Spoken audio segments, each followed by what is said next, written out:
सारे के सारे परेशान हैं।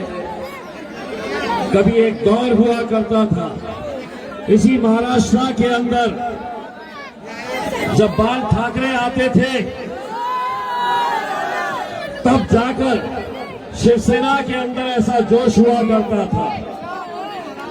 अब अल्हम्दुलिल्लाह मजलिस के लिए वही जोश है, वही दीवानगी है, वही पागलपन है। मैं आप सभी को सबसे पहले तो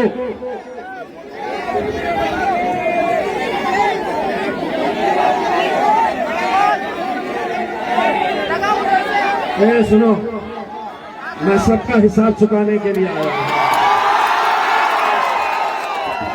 उनको जो चाहिए वो सब देने के लिए आया हूं। और आप हमसे ये उम्मीद मत करिएगा कि हम किसी को छोड़ के जाएंगे। हमने अच्छे वो धो के निकाल के आए हैं। अभी मेरे पीछे अभी पता चला है, कल के दिन एक पुलिस स्टेशन से फोन आया था कि साहब आपने अपने भाषण के अंदर देवेंद्र फडणवीस को कुछ बोला है, एकनाथ शिंदे को कुछ बोला है, अजीत दादा को कुछ बोला है। हमने लीगल एडवाइस ले रहे हैं आपके ऊपर एफआईआर रजिस्टर करने के लिए। मैंने कहा अगर गलती से तुम ये समझ रहे हैं कि तुम मुझे धमका कर खामोश बिठा देंगे तो अरे चल, जो करना है कर लो। और तुम जिनका नाम ले रहे हैं ना कि मैंने इनके बारे में बोला, उनके बारे में बोला, उनके बारे में बोला, अरे उन्होंने जिसको अपना बाप बोलते हैं दिल्ली के अंदर, हम उसको नहीं छोड़े हैं तो तुम क्या छीन रहे हो? गए वो जमाने जहां तुम हमें खामोश बिठाया करते थे, अब हम बोलते हैं।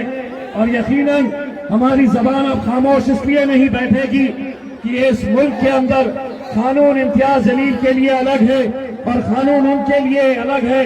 ऐसा हो नहीं सकता है। अगर तुम हमारे जरा से बोलने के ऊपर तुम्हें इतनी तकलीफ हो रही है तो कहां है तुम्हारा कानून, जब इस महाराष्ट्र के अंदर अहमदनगर का एक एमएलए दिन होते ही दोपहर शाम रात बस मुसलमान मुसलमान मुसलमान करता है। बहुत ज्यादा जब उसका हो गया था ना तो मैंने असद भाई को फोन करा था और असद भाई को फोन करके बोला था कि असद भाई आता माझी सटकनी।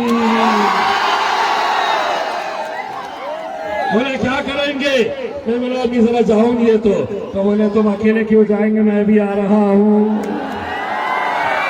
और जहां जाए हम जाकर वहां पर चिकनी चमेली को बोल दिया हमारे मुंह को मत रख रे राजा।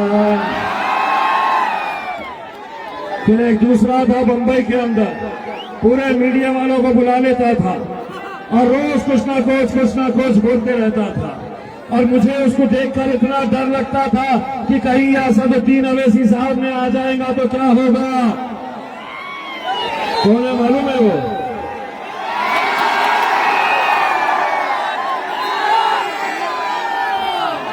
छोटा बिस्कुट का पोड़ा आता नहीं क्या 10 रुपये के? और बातें इतनी लंबी लंबी, वो समझा हम गुंगे हैं, वो समझा हम कांग्रेस के मुसलमान हैं, वो समझा हम एनसीपी के मुसलमान हैं। अरे नहीं रे, हम मजलिस के हैं, असदुद्दीन अवैसी को मानने वाले हैं। अगर तेरे मुंह में जबान है तो हम तो नाश्ते में जबान कलेजी भेजा गुर्दे कटाए खाने वाले। हम अहमदनगर क्या चले गए, कोल्हापुर क्या चले गए तो सारे संगठन एक साथ आ गए। पूरे के पूरे संगठन आके पुलिस स्टेशन में चले गए, वहां के एसपी से मिले और एसपी को बोले कि अमी कहना इथे पाए ठेऊ देनार नहीं, इनको हम यहाँ पे आने नहीं देंगे। मैं वहां पर पहुंच गया तो मेरे को बोले मीडिया वालों ने यानी धमकी दिले लिया है कि तुम्ही इथे पाय ठेऊ देणार नाही तुमचा। मी म्हटलं आता बघा हे माझे पाय,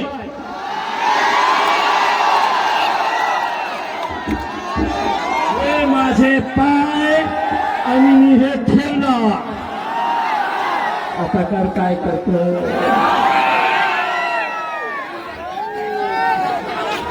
बहुत कई लोग ये समझते हैं कि तुम हमें खामोश बिठा देंगे। अरे इतने सालों तक हम तुमको सुनते आए थे, लेकिन अब मजलिस आई है और मजलिस ना तो खामोश बैठती और हमारी फितरत तो ऐसी हो गई है साहब, हमारी सबका हिसाब लेता, सबका लेता है, तकलीफ जितने